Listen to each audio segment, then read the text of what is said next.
Hello all, welcome to divine me. எல்லோரும் எப்படி இருக்கீங்க? நான் ரொம்ப நல்லா இருக்கேன். எல்லாருமே இந்த கார்த்திகை தீபத்தை ரொம்ப சூப்பராக செலிப்ரேட் பண்ணியிருப்பீங்க அப்படின்னு நினைக்கிறேன்.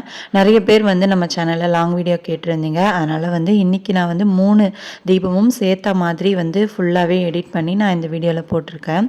அதாவது 3 நாள். ஃபஸ்ட்டு டே பரணி தீபம், அதுக்கப்புறம் கார்த்திகை தீபம், லாஸ்ட்டு பாஞ்சராத்திர தீபம். ஃபஸ்ட்டு டே ஒரு 2 o'clock பக்கம் நான் எல்லா வேலையுமே ஸ்டார்ட் பண்ணிட்டேன். புது விளக்கு இந்த வருஷம் 9 விளக்கு வாங்கியிருந்தேன், அகல் விளக்கு. நல்லாவே மழை சீசன் இருந்துச்சு இல்லையா, அதனால் முன்னாடியே எல்லா தீபத்தையும் க்ளீன் பண்ணி வச்சுட்டேன். மற்ற விளக்கு எல்லாமே பழைய விளக்கு தான். இந்த 9 விளக்கு மட்டும் புது விளக்கு. நாம் நிறைய, அதாவது ஒவ்வொரு வருஷமும் நிறைய விளக்கு தான் வாங்கணும் அப்படின்னு அவசியம் கிடையாது. 2 அகல் விளக்கு கூட நீங்கள் புதுசாக வாங்கி வச்சுக்கலாம். அதனால் எந்த ஒரு ப்ராப்ளமும் இல்லை. கேட்டுக்கு வெளியில் எந்த வேலையும் செய்ய முடியாத அளவுக்கு மழை பெஞ்சிக்கிட்டே தான் இருந்தது விடாமல். 2 நாளுமே லீவ் தானே. பரணி தீபத்தன்னைக்கும் கார்த்திகை தீபத்துக்கும் இங்கே எங்களுக்கு லீவ் ஸ்கூலு. அதனால் பார்த்திங்கன்னா பசங்களும் வீட்டில் தான் இருந்தாங்க. ஸோ பொறுமையாக எல்லா வேலையும் ஸ்டார்ட் பண்ணியிருந்தேன். ஒரு 2:30 மணி பக்கம் ஃபஸ்ட்டு காவி வச்சு இந்த இடத்துலேயே கோலம் போட்டுடலாம், வெளியில் போட முடியல அப்படின்னு சொல்லிட்டு அந்த க்ரீன் மேட்டெல்லாம் தூக்கிட்டு இந்த மாதிரி காவி வச்சு தடவிட்டு நல்லா இந்த மாதிரி கோலம் போட்டு முடிச்சாச்சு. அதுக்கப்புறம் சாயந்தரம் 6 மணி அப்படின்றப்போ, அதாவது எல்லா வேலையுமே ஸ்டார்ட் பண்ணிட்டேன். தீபத்துக்கு எண்ணெய் எல்லாமே போடுறது இது எல்லாமே. ஏன்னா 6:30 மணிக்கு மேலே தான் பரணி ஸ்டார்ட் ஆகுது. அதனால் பார்த்திங்கன்னா இந்த வேலையெல்லாமே ஸ்டார்ட் பண்ணியிருந்தேன். 6:30 மணி ஆயிடுச்சு. வெளியில் நம்மளுடைய நார்மல் விளக்கு ஏற்றினா சுத்தமாக கொஞ்ச நேரம் கூட எரியவே இல்லை. ஏன்னா அவ்வளோ காற்றடிக்குது. அதனால் நம்ம இந்த லேம்பையே வச்சிடலாம் அப்படின்னு சொல்லிட்டு அந்த கிறிஸ்டல் மாதிரி இருக்கும் இல்லையா, அந்த விளக்கில் ஒரிஜினலாக 2 விளக்கு மட்டும் ஏற்றி வச்சுட்டு மீதி எல்லா இடமும் இந்த மாதிரி வாட்டர் லேம்ப், பேட்ரி லேம்ப் இதெல்லாம் தான் ஏற்றி வச்சுருந்தேன். கோலமே அந்த கொஞ்சம் காவி ஈரத்தில் இருந்த உடனே போடவும் தான் அது நல்லா பிடிச்சிக்கிச்சு. அப்படி இல்லைனா வெறும் டைல்ஸில் போட்டிருந்தேன் அப்படின்னா நல்லாவே காற்றுக்கு அப்படியே அழிஞ்சு போயிட்டு தான் இருந்தது. ஸோ இந்த மாதிரி ஒரு பிளான் பண்ணி போட்டுட்டு கலரும் பண்ணியாச்சு ஃபாஸ்ட்டாக. சாயந்தரத்துக்கு முன்னாடியே கோலம்லாம் போட்டு முடிச்சிட்டேன். ஏன்னா அப்போ வேலை எல்லாமே ஸ்டார்ட் பண்ணோம் அப்படின்னா செட் ஆகாது அப்படின்னு சொல்லிட்டு விளக்கெல்லாம் ஏற்ற ஸ்டார்ட் பண்ணி அதுக்கப்புறம் வீடு ஃபுல்லாக ஏற்றி முடிக்கிறதுக்கே எனக்கு 1 மணி நேரத்துக்கு மேலேயே ஆகுது. ஸோ முன்னாடியே வேலை எல்லாமே ஸ்டார்ட் பண்ணி பண்ணாதான், அதாவது பிளான் பண்ணாதான் இந்த மாதிரி வேலை எல்லாமே முடிக்க முடியுது அந்த நேரத்துக்கு. நாம் இவ்வளோ செஞ்சு அதுக்கப்புறம் டைமுக்கு விளக்கேற்றலை அப்படின்னா அது சரியாக வராது இல்லையா. அதனால தான் ஃபாஸ்ட்டாக மதியானத்துலேருந்தே எல்லா வேலையும் ஸ்டார்ட் பண்ணிட்டேன். அதுக்கப்புறம் பார்த்திங்கன்னா இன்றைக்கி சிம்பிளாக இருந்த பழம் இதெல்லாம் வச்சு தான் நான் நெய்வேத்தியமாக வச்சு சாமி கும்பிட்டுக்கிட்டேன். ஏன்னா அடுத்த நாள் தான் நம்ம ஏதாவது நெய்வேத்தியம் செஞ்சு சாமிக்கு படைக்க வேண்டியதாக இருக்கும். முக்கியமாக அப்பம் செய்யணும். அது எனக்கு செய்ய தெரியாது. ஸோ எப்போவுமே ஒவ்வொரு கார்த்திகை தீபத்துக்கும் நான் வடை, பாயாசம் இந்த 2 செஞ்சுட்டு விளக்கேற்றிட்டு நல்லா சூப்பராக இந்த ஃபெஸ்டிவலை செலிப்ரேட் பண்ணிக்குவோம். இந்த பரணி தீபம் அப்படின்னு பார்த்திங்கன்னா நம்ம கண்டிப்பாக பழக்கம் இருக்கோ இல்லையோ நம்ம ஏற்றணும் அப்படின்னா ரொம்ப நல்லது. மழை பார்த்திங்கன்னா விடவே இல்லை, அப்படியே பேஞ்சிக்கிட்டே தான் இருந்தது. வெளியில் விளக்கேற்ற முடியல அன்றைக்கி. அந்த மழை தண்ணி எல்லாமே விளக்கில் பட்டு அது ஒரு மாதிரி தான் இருந்தது. அதனால் அந்த இடத்துலலாம் வைக்க வேண்டாம் அப்படின்னு சொல்லிட்டு இந்த இடத்துலேயே சேஃபாக எல்லா விளக்கும் வச்சுட்டு கோலமும் போட்டு முடிச்சுட்டு நல்லா அழகாக அலங்காரம் பண்ணியாச்சு. அதுக்கப்புறமா உள்ளே இந்த வாட்டர் லேம்ப்ஸு, டிவி யூனிட் அங்கெல்லாம் இருக்கு இல்லையா, அங்கெல்லாம் நம்ம இது வைக்க முடியாது, அதாவது நார்மல் விளக்கு. அதனால் இந்த லேம்ப்லாம் அங்கங்கே ஏற்றி வைப்போம் அப்படின்னு சொல்லிட்டு ரெடி பண்ணிகிட்டு இருந்தேன். பாப்பா ரொம்பவே இன்ட்ரெஸ்டாக இருந்தா இந்த விளக்கெலாம் ஏற்றுறதுக்கு. அவளுக்கு நான் ஷார்ட்ஸில் சொல்லியிருந்த மாதிரி எனக்கும் ரொம்ப பிடிக்கும் இந்த ஃபெஸ்டிவல். அதுக்கப்புறம் எங்கள் குட்டீஸ்க்கும் ரொம்ப இன்ட்ரெஸ்ட்டாக இருக்கும். அவகிட்ட அந்த வாட்டர் லேம்ப்ஸ் எல்லாமே கொடுத்துட்டேன். அங்கங்கே வச்சுட்டு இருந்தா. பசங்க ஒரு சில விஷயங்கள் ஆர்வமாக இருந்தாங்க அப்படின்னா நம்ம அப்படியே அதில் விட்டுறணும். இந்த விஷயம்னு கிடையாது, எந்த ஒரு விஷயத்தில் அவங்களுக்கு இன்ட்ரெஸ்ட் இருக்கோ அந்த விஷயத்தில் நம்ம பண்ண விட்டுட்டோம் அப்படின்னா அதில் ஒரு நல்ல ஒரு சந்தோஷம் கிடைக்கும் அவங்களுக்கு.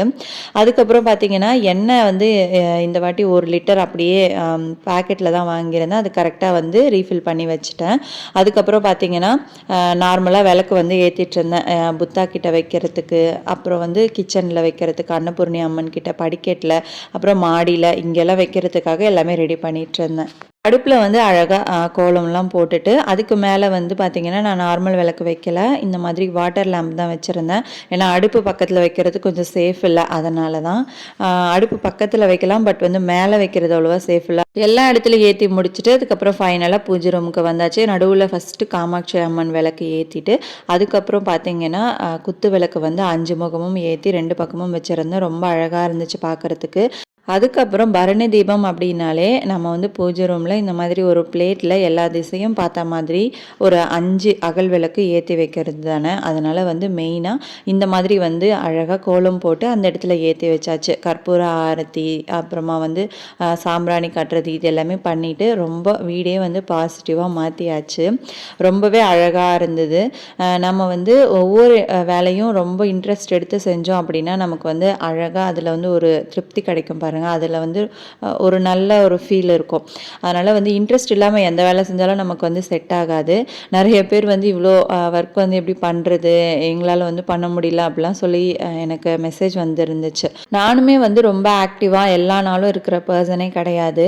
இப்போ ஃபெஸ்டிவல் 2 நாள் செலிப்ரேட் பண்ண, அதாவது இந்த 3 நாளுமே இந்த மாதிரி வந்து தொடர்ந்து பூஜைகள் வேலைகள்லாம் பண்ணிகிட்டு இருந்தேன் இல்லையா. அதுக்கப்புறம் இப்போ 2 நாள் பார்த்திங்கன்னா சுத்தமாக முடியல தான். அதாவது கொஞ்சம் டயர்டு இருக்க தானே செய்யும்.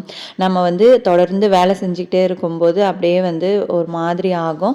அந்த டைமில் கொஞ்சம் ரெஸ்ட் எடுத்துகிட்டு பாடி எப்போ ரெஸ்ட் கேட்குதோ அந்த டைமில் நம்ம ரெஸ்ட் கொடுத்துடணும். அதுக்கப்புறம் பார்த்திங்கன்னா ஆட்டோமேட்டிக்காக அதுவே வந்து திருப்பி ரீஸ்டார்ட் ஆகிடும். அதனால் வந்து அந்த மாதிரி எப்போ ரெஸ்ட் கேட்குதோ அப்போ ரொம்ப கஷ்டப்பட்டு வேலை எல்லாமே செய்யாமல் கொஞ்சம் வந்து ரெஸ்ட் எடுத்துகிட்டு திருப்பி வந்து நீங்கள் ஒர்க்கை வந்து கண்டினியூ பண்ணிக்கலாம். நல்லா வந்து டிவியில் சிவபெருமானுடைய பாட்டு எல்லாமே போட்டு விட்டுட்டு நான் பாட்டுக்கு விளக்கெல்லாம் ஏற்றிட்டு அழகாக தீப தூப ஆராதனை எல்லாமே காட்டிகிட்டு இருந்தேன். நம்ம வீட்டை வந்து நம்ம பாசிட்டிவாக வைக்கிறதும் நெகட்டிவாக வைக்கிறதும் சந்தோஷமாக வச்சுக்கிறதும் சோகமாக வச்சுக்கிறதும் நம்ம கையில் தான் இருக்குது அப்படின்னு சொல்லலாம். 100% நம்ம கையில் இல்லை அப்படின்னாலும் ஒரு 70% கிட்ட நம்ம ஹாப்பியாக பாசிட்டிவாக வச்சுக்கிறதுக்கான வாய்ப்பு வந்து நம்மக்கிட்ட இருக்குது. ஏன்னா வந்து இப்போ வீடு க்ளீனாக இருந்துச்சு அப்படின்னா வீட்டில் இருக்க எல்லாருடைய மனநிலைமையும் வந்து சூப்பராக இருக்கும். அதுவே வந்து கொஞ்சம் அழுக்கா அப்படி இப்படி அழுக்கு ட்ரெஸ் போட்டு வைக்கிறது, பாத்திரம் தேய்க்காம வைக்கிறது, இந்த மாதிரிலாம் இருந்துச்சுன்னா ஒரு பேட் வைப்ரேஷன் வந்து வீட்டில் ஆட்டோமேட்டிக்காக க்ரியேட் ஆகிடும். அது நமக்கு மட்டும் இல்லாமல் நமக்கு எரிச்சல் தரது மட்டும் இல்லாமல் வீட்டில் இருக்கிற குழந்தைங்களுக்கும் சரி, ஹஸ்பண்டுக்கும் சரி, மற்ற யாராவது இருந்தாங்கனாலும் சரி, அவங்களுக்குமே ஒரு மாதிரி இரிட்டேட்டிங்காக இருக்கும். வீடு வந்து க்ளீனாக ஒரு தடவை வச்சுட்டு அதுக்கப்புறம் நீங்கள் வந்து வீட்டில் ஒரு செகண்ட் அப்படியே உட்காந்து சுற்றி பாருங்கள், நமக்கே மன நிம்மதி வந்து கண்டிப்பாக இருக்கும். இதை நான் வந்து நிறைய முறை வந்து ஃபீல் பண்ணியிருக்கேன். எல்லா நாளுமே வந்து ரொம்ப க்ளீனாக வச்சுக்க முடியாது தான். ஆனால் வந்து முடிஞ்ச அளவுக்கு ஒரே ஒரு விளக்கு மட்டும் சாமி ஃபோட்டோ முன்னாடி ஏற்றிட்டு நீங்கள் வந்து வீட்டை நீட் பண்ணிவிட்டு உட்காந்து பாருங்கள், ரொம்பவே நிம்மதியாக இருக்கும். என்னதான் நம்ம மற்ற நாட்களில் விளக்கேற்றி பார்த்தாலும் இந்த மாதிரி ஃபெஸ்டிவல் டேஸில் அங்கங்கே நல்லா நீட்டாக க்ளீன் பண்ணிவிட்டு அந்த இடத்துலலாம் விளக்கேற்றிட்டு அப்படியே வந்து சுற்றி வீடெல்லாம் பார்க்கும்போது ரொம்பவே பாசிட்டிவ் வைப்ரேஷன் நிறைஞ்சு இருந்துச்சு. ரொம்ப அழகாக இருந்தது அந்த ஃபீல் வந்து. ஃபைனலாக அன்றைக்கி டியூஸ்டே பரணி தீபம் வந்து இந்த மாதிரி தான் போச்சு. லாஸ்ட்டாக வந்து எல்லா இடமும் சுற்றி அப்படியே வந்து ஒரு வீடியோ கவர் பண்ணியிருந்தேன். அடுத்த நாள் பார்த்தீங்க அப்படின்னா கார்த்திகை தீபம். இது வந்து கார்த்திகை தீபத்தை அன்னைக்கு ஷூட் பண்ணது. ஃபஸ்ட்டு பார்த்தீங்க அப்படின்னா என்ட்ரன்ஸில் அதே மாதிரி மழை பெஞ்சிக்கிட்டே இருந்தது. ஸோ இந்த மாதிரி வந்து காவி எல்லாமே பூசி வச்சுட்டேன். நல்லா கொஞ்சம் காஞ்ச பிறகு அதுக்கப்புறம் கோலம்லாம் போட்டு முன்னாடியே வந்து எல்லாமே செட் பண்ணி வச்சுட்டு அதுக்கப்புறம் பார்த்தீங்கன்னா விளக்கேற்ற சாயந்தரம் 6 மணி போல் ஸ்டார்ட் பண்ணியாச்சு. அன்றைக்கி பார்த்தீங்கன்னா எனக்கு கிளம்புறதுக்கு நேரமே இல்லாத மாதிரி போயிடுச்சு. அதனால் கடகடன்னு அவசரமாக சாரியை வந்து டக்குன்னு கட்டிட்டு அதுக்கப்புறம் பார்த்தீங்கன்னா தலை கூட சரியாக சீவ முடியல. ஏன்னா பாப்பாவெல்லாம் ரெடி பண்ணிகிட்டு இருந்தேன்னா ஸோ அப்படியே டைம் ஆகிடுச்சு. ஸோ விளக்கேற்றினோம் கரெக்ட் டைமுக்கு அப்படின்னு சொல்லிட்டு எல்லாமே ரெடி பண்ணி அதே மாதிரி வந்து செட் பண்ணி எடுத்துகிட்டு வந்து ஃபாஸ்ட்டாக விளக்கு எல்லாமே எல்லா இடத்துலையும் வச்சுட்டேன். அன்றைக்கி வந்து பார்த்திங்கன்னா சமையலை வந்து கொஞ்சம் 3 o'clock பக்கமே வந்து எல்லாமே முடிச்சு வச்சுட்டேன். வடை, பாயாசம், சாம்பார், பொரியல் அப்படின்னு சொல்லிட்டு அப்படியே வந்து முடிஞ்சது சமையல் ரொம்ப சிம்பிளாகவே. வடை பாயாசம் மட்டும் நான் வந்து சாமிக்கிட்ட வச்சு நெய்வேத்தியம் படைச்சிருந்தேன். வெளியில் பார்த்தீங்கன்னா மழை தூரிக்கிட்டே தான் இருந்தது. ஸோ காம்பவுண்டில் மட்டும் தண்ணி படாத இடத்துல பார்த்தீங்கன்னா நல்லா அந்த வாட்டர் லேம்ப்ஸ் தான் வச்சுருந்தேன். ஃபுல்லாக வந்து அங்கே எல்லாமே விளக்கெல்லாம் வச்சுட்டு வெளியில் போயிட்டு அந்த தூரலில் வந்து கொஞ்சம் நனைஞ்சிக்கிட்டே தான் வந்து வீடியோ கவர் பண்ணியிருந்தேன். ஃபுல்லாக வந்து கவர் பண்ண முடியல. அந்த சைட் பார்த்தீங்கன்னா கொஞ்சம் இதுவாக இருந்துச்சு. ஸோ பின்னாடி பக்கம் போயிட்டு நல்லா எடுக்க முடியல. அதனால் வந்து கொஞ்சம் அப்படியே முடிஞ்ச வரைக்கும் வந்து வெளியில் கவர் பண்ணியிருக்கேன். வீடு வந்து ஃபுல்லாக காட்ட முடியல. ஏன்னா வந்து மழை பெஞ்சிட்டே இருந்தது ஒரு பக்கம், கொஞ்சம் தூரமாகவும் போய் எடுக்கவும் முடியல. அதனால தான் கண்டிப்பாக வந்து ஹோம் டூர் போடும்போது எல்லாமே வந்து ஃபுல்லாக நான் கவர் பண்ணி காட்டுறேன். இது வந்து பார்த்திங்கன்னா அழகாக இருந்துச்சு அன்றைக்கி கோலம். முன்னாடி நாள் போட்டதை விட கார்த்திகை தீபத்தன்னைக்கு கொஞ்சம் தீபம் மாதிரிலாம் போட்டிருந்தாலும் சிம்பிளாக போட்டிருந்தாலும் ரொம்பவே அழகாக இருந்துச்சு. வாசலில் பார்த்திங்கன்னா கோலமே போட முடியல. போட்டிருந்தாலும் அது வந்து அடுத்த செகண்டே மழை வந்து அழிச்சிட்ருக்கோம். அதனால தான் போடவே இல்லை. அங்கே ஏன் ரிஸ்க் எடுக்கணும் அப்படின்னு சொல்லிட்டு நல்லா பேஞ்சிக்கிட்டே தான் இருந்தது மழை. அதுக்கப்புறம் பார்த்திங்கன்னா பூஜை ரூமில் பார்த்திங்கன்னா இந்த மாதிரி விளக்கு கோலம் போட்டிருந்தேன். பூஜை ரூமில் காமாட்சி அம்மன் விளக்கு ஏற்றிட்டு அதுக்கப்புறம் எல்லா விளக்கும் குத்து விளக்கு இதெல்லாமே ஏற்றி முடிச்சுட்டு அடுத்து பார்த்திங்கன்னா கீழே வந்து தரையில் கோலம் போட்டிருந்தேன் இல்லையா, அந்த இடத்துலையுமே வந்து விளக்கு ஏற்றிட்டேன். கிட்டத்தட்ட வந்து நிறைய விளக்கு ஏற்றிருப்பேன். ஆனாலும் வந்து விளக்கு வந்து ஃபுல்லாக வச்ச மாதிரி ஒரு ஃபீல் வரலை. அதாவது பத்தாத மாதிரியே ஒரு ஃபீல் இருந்துச்சு. ஸோ நெக்ஸ்ட் டைம் பார்த்திங்கன்னா நிறைய விளக்கு வாங்கணும் இன்னும் அப்படின்னு சொல்லிட்டு தான் பிளான் பண்ணி வச்சுருக்கேன். முன்னாடியே வந்து வாங்கி எல்லாமே வந்து சரி பண்ணி வச்சிடணும். இப்போ வந்து பார்த்திங்கன்னா கரெக்டாக தான் இருக்கும் அப்படின்னு சொல்லி யோசிச்சிருந்தேன். எல்லா படிக்கட்டுக்கும் வைக்கிறதுக்கும் வந்து பத்தலை, அந்த மாதிரி தான் இருந்தது. அந்த காலத்தில் வந்து சும்மா சொல்லலை, இந்த விஷயங்கள் எல்லாமே ரொம்ப சூப்பராக இருக்குது. உண்மையிலே அது ஒரு விஷயத்தையும் நம்ம உணர்ந்து பார்த்தா தானே தெரியும், அனுபவிச்சா தான் தெரியும் அப்படின்ற மாதிரி விளக்கெல்லாம் ஏற்றிட்டு பார்க்குறதுக்கு ரொம்பவே அழகாக இருந்தது. உங்களோட ஃபெஸ்டிவல்ஸ்லாம் எப்படி போச்சு அப்படின்றத கண்டிப்பாக நம்மளோட கமெண்ட் செக்ஷனில் ஷேர் பண்ணிக்கோங்க. கார்த்திகை தீபம் அப்படின்னாலே ரொம்ப ஸ்பெஷலாக இருக்கும். ஆனால் மழை இல்லாமல் இருந்துச்சு அப்படின்னா கொஞ்சம் நல்லாயிருக்கும். அதாவது வெளியில் விளக்கேற்றி வைக்கிறதுக்கு மழை பெஞ்சாலும் ப்ராப்ளம் கிடையாது. ஆனால் அந்த காற்று அடிக்குது பாருங்க, அது வந்து கொஞ்சம் இல்லாமல் இருந்தால் நல்லாயிருக்கும். அது மட்டும்தான் இந்த கார்த்திகை தீபத்தில் கொஞ்சம் டென்ஷன் ஆகுறது. ஏன்னா வெளியில் வந்து நம்ம இந்த விளக்கெல்லாம் வைக்கும்போது அதை பார்த்துக்கிட்டே இருக்கிற மாதிரி தான் இருக்கும். ஸோ பால்கனிலையும் இந்த மாதிரி விளக்கு வைக்க முடியல. பூஜை ரூமில் பார்த்தீங்கன்னா அப்படியே லைனாக வந்து விளக்கெல்லாம் வச்சுட்டேன் நீட்டாக, பார்க்குறதுக்கு ரொம்ப அழகாக இருந்துச்சு. அதுக்கப்புறம் பார்த்தீங்கன்னா எல்லாருமே சேர்ந்து சாமி கும்பிட்டு நல்லா சூப்பராக வந்து முடிச்சாச்சு. அதுக்கப்புறம் வந்து பார்த்திங்கன்னா ஃபுல்லாக லைட்லாம் ஆஃப் பண்ணிவிட்டு நான் வந்து கொஞ்சம் கிளிப்பிங்ஸ் எடுத்திருப்பேன். வெளியில் பார்த்தீங்க அப்படின்னா காம்பவுண்டில் இது வந்து வாட்டர் லேம்ப்ஸ் தான். நம்ம வந்து இப்போ என்ட்ரன்ஸில் பார்த்தீங்கன்னா அந்த மேட் எடுத்துகிட்டு இந்த மாதிரி ஒரு கோலம் போட்டிருக்கோம் இல்லையா. ஸோ மேட்டு போட்டுட்டு அந்த ஸ்டெப்ஸில் போடுறது நல்லா இருக்கா இல்லை இந்த மாதிரி போடுறது நல்லா இருக்கா அப்படின்னு சொல்லிட்டு மறக்காமல் கமெண்ட்ஸில் ஷேர் பண்ணுங்கள். நம்ம அடுத்தடுத்த வீடியோவில் வந்து எப்படி பண்ணலாம் அப்படின்னு சொல்லிட்டு பார்ப்போம். நான் வந்து வீடு கட்டும்போது பார்த்திங்கன்னா பிளான்லாம் வேறு மாதிரி போட்டுட்டு ஃபைனலாக பார்த்திங்கன்னா என்ட்ரன்ஸில் வந்து ஒரு பிரச்சனையாகவே இருக்கிற மாதிரி இருக்குது. அதாவது வாசல் பார்த்திங்கன்னா சென்டராக வைக்கிற மாதிரி தான் பிளான் பண்ணியிருந்தோம். அதுக்கப்புறம் அப்படி இப்படின்னு சொல்லி யோசித்து ஒரு விஷயமா வந்து யோசித்து கடைசியில் வந்து இந்த வாசப்படி பார்த்திங்கன்னா ஒரு ஓரமாகவே வந்துருச்சு. ஸோ அதனால் ஃபுல்லாகவே வந்து அந்த இடத்துல யூஸ் பண்ண முடியல. அதாவது ஒரு கம்ப்ளீட்டாக இல்லாத மாதிரி ஒரு ஃபீல் எனக்கு. அதனால் வந்து என்ட்ரன்ஸில் இப்போ போட்டிருக்க கோலம் வந்து கரெக்டாக இருக்கா அப்படின்னு சொல்லுங்கள். அங்கே வந்து வண்டி நிப்பாட்டுறதுக்காக பார்த்தீங்கன்னா சம்போட மூடி பார்த்தீங்கன்னா படிக்கட்டுக்கு நேராகவே வந்துருச்சு. ஸோ அந்த இடத்துல வந்து ஒரு மாதிரி இருக்கவும் தான் அந்த மேட்டே போட்டு வச்சுருந்தேன். இப்போது மழை பெய்யவும் அந்த இடத்துல கோலம் போட்டே ஆகணும் அப்படின்றதுனால காவியை தடவிட்டு அதுக்கு மேலே வந்து கோலம் போட்டிருந்தேன். இப்போ இது வந்து பார்க்குறதுக்கு நல்லா இருந்துச்சு அப்படின்னா இப்படியே வந்து கண்டினியூ பண்ணிக்கலாம். இந்த இடத்துல கோலம் போட்டுட்டு இப்படியே வந்து நம்ம மார்கழிலையும் கூட விளக்கு வச்சுக்கலாம். கண்டிப்பாக வந்து கமெண்ட் செக்ஷனில் ஷேர் பண்ணிவிடுங்க எது நல்லா இருக்குது அப்படின்னு சொல்லிட்டு. நம்ம சேனலை வந்து ஃபஸ்ட்லேருந்து பார்க்குறவங்களுக்கே தெரிஞ்சிருக்கோம்ல. ஃபஸ்ட்டு வந்து நம்ம க்ரீன் அந்த கிராஸ் மேட் வந்து போட்டிருந்தோம். அது நல்லா இருக்கா இது நல்லா இருக்கா அப்படின்றத மறக்காமல் வந்து கமெண்ட்ஸ் பண்ணிவிடுங்க. அதுக்கப்புறம் பார்த்தீங்கன்னா கிச்சன் வந்து அந்த கார்த்திகை தீபத்தன்னைக்கு இப்படி தான் வியூ இருந்துச்சு. பூஜை ரூம்லேயும் வெளியிலையும் மட்டும்தான் நான் விளக்கு ஏற்றிருந்தேன். மற்ற இடத்துலலாம் வந்து ஹஸ்பண்ட் ஹெல்ப் பண்ணாங்க. அதுக்கப்புறம் பாப்பா வந்து இந்த வாட்டர் லேம்ப்ஸ்லாம் வைக்கிறதுக்கு ரொம்பவே ஹெல்ப் பண்ணியிருந்தா. அதுக்கப்புறம் பார்த்தீங்கன்னா அன்னபூர்ணி அம்மன்கிட்டேயும் அழகாக வந்து விளக்கு ஏற்றியாச்சு. உப்பு ஜாடி, அதுக்கப்புறம் வந்து புளி வச்சுருக்கோம்ல அந்த ஜாடி, இது எல்லாமே வச்சுருக்கோம். அந்த இடத்துலையும் வந்து நல்லா சாம்பிராணிலாம் காட்டியாச்சு. கிச்சனில் அடுப்புக்கு மேலே வந்து போட்டு வச்சுருப்போம். அந்த இடத்துலையும் நல்லா சாம்பிராணி காட்டிட்டு வீடே வந்து கார்த்திகை தீபத்தன்னைக்கு ரொம்ப சூப்பராக டிவைனாக இருந்தது. கார்த்திகை தீபத்தன்னைக்கு பார்த்தீங்கன்னா இப்படி தான் என்னோட டே வந்து போச்சு. உங்களுக்கு எப்படி போச்சு அப்படின்றத கண்டிப்பாக வந்து கமெண்ட்ஸில் ஷேர் பண்ணிக்கோங்க. ஃபுல் வியூ பார்த்தீங்கன்னா லைட்ஸ்லாம் ஆஃப் பண்ணிவிட்டு இந்த மாதிரி வந்து கவர் பண்ணியிருக்கேன். ஸோ செகண்ட் டே வந்து கார்த்திகை தீபம் இந்த மாதிரி தான் போச்சு. இந்த பூஜை ரூமோட சைஸ் வந்து கேட்டிருந்தீங்க. இதோட சைஸ் பார்த்தீங்க அப்படின்னா 5x10. இப்போ வந்து கார்த்திகை தீபம் அன்னைக்கு எடுத்த வீடியோ வந்து முடிஞ்சுது. அதுக்கப்புறம் பார்த்தீங்கன்னா இது வந்து பாஞ்சராத்திர தீபம் 3rd டே அப்படின்றதுனால நம்ம வந்து எல்லா இடங்கள்லையும் விளக்கேற்றிடணும். அதாவது பின்னாடி கொல்லை பக்கம் எல்லா இடத்துலையும் வந்து லாஸ்ட் டே அப்படின்றனால விளக்கேற்றி வச்சிடணும். ஸோ எல்லா இடத்துலையுமே விளக்கேற்றிட்டு இருந்தேன். ஒரு விளக்காக வச்சுட்டு இருந்தேன் அங்கங்கே.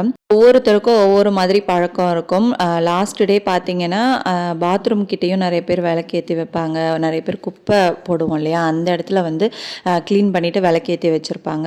ஸோ ஒருத்தருக்கும் ஒவ்வொரு மாதிரி இருக்கும். நிறைய பேர் வந்து அன்றைக்கி கொழுக்கட்டை பண்ணுவாங்க, படையல் போட்டு சாமி கும்பிடுவாங்க. ஸோ அந்தந்த ஊர்களுக்கு ஏற்ற மாதிரி அவங்கவுங்க பழக்க வழக்கங்கள் இருக்கும்.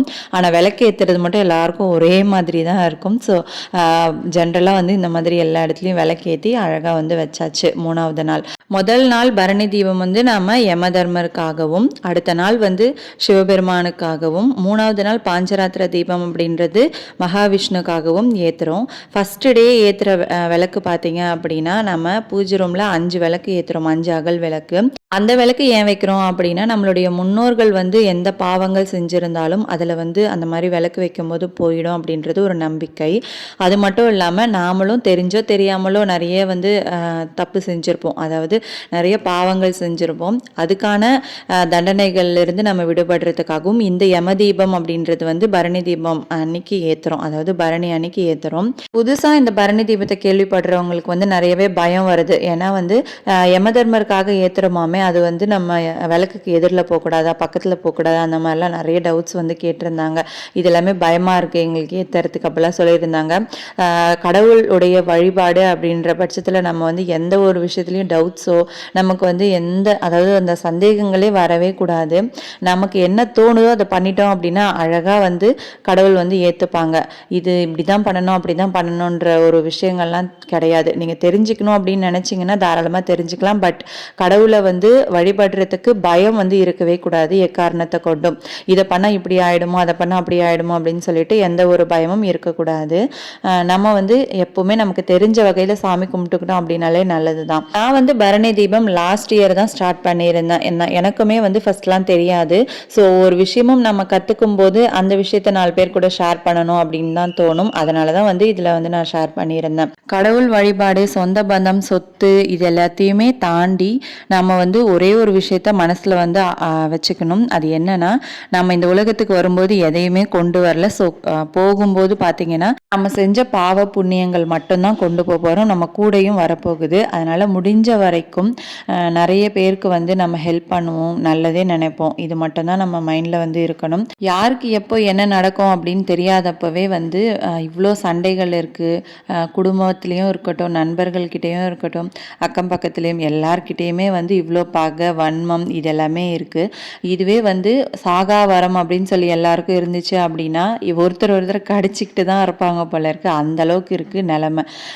உலகத்தில் பார்த்தீங்க அப்படின்னா அவ்வளோ பிரச்சனைகள் நடக்குது. ஒவ்வொரு விஷயமும் நம்ம வந்து கேட்கும்போது நமக்கு அவ்வளோ கஷ்டமாக தான் இருக்குது. முடிஞ்ச அளவுக்கு எல்லாருக்கூடையுமே ரொம்ப வந்து ஃப்ரெண்ட்லியாக இருப்போம், நல்லா ஜாலியாக இருப்போம்.